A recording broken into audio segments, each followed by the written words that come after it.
There was a time when $1 billion felt impossible. The richest people weren't tech founders or software engineers. They were industrial kings, steel magnates, oil barons. Since 1945, wealth hasn't just increased, it has transformed. From post-war factories to oil fields to glowing code that quietly rewrote the world. Tonight, we're moving through history to uncover who held the most wealth since World War II and how power migrated from machines to oil to computers to space. This is the unseen history of extreme wealth. 1940s to 1950s.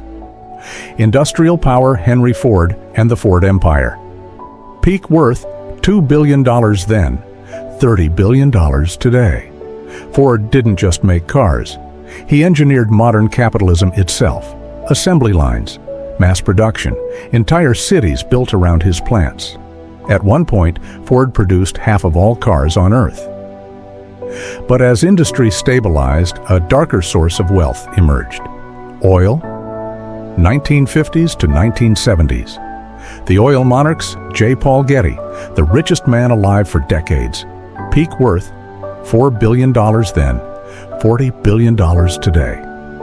Getty chased oil across Saudi Arabia and Kuwait. One legendary Saudi deal secured extraction rights for generations.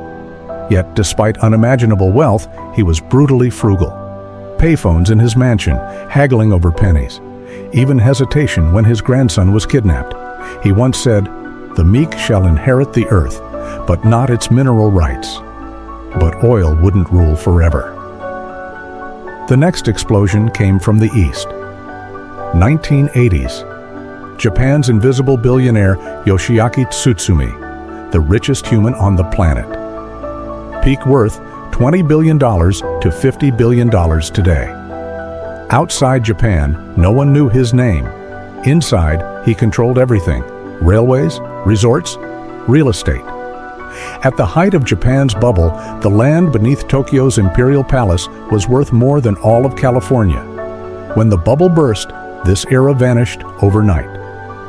The crown crossed the Pacific. Late 1980s to 1990s. Retail empire Sam Walton. Walmart. Family wealth $30 billion then, $60 billion today. Walton didn't sell luxury, he sold affordability. If Walmart were a nation, its economy would rival the world's largest. But while retail conquered Main Street, a quieter revolution was happening in garages. Personal computers. 1990s. Software takes the throne. Bill Gates. Microsoft. Peak worth $90 billion to $180 billion today. This wasn't land or oil, this was software. Invisible control. Windows-powered offices, banks, governments, militaries worldwide. Microsoft wasn't a product, it was infrastructure, so dominant that governments tried to dismantle it, not for failure, but for being too powerful. 2000s. Silent control. Warren Buffett and Carlos Slim. Buffett owned pieces of everything: Coca-Cola, railroads, Apple.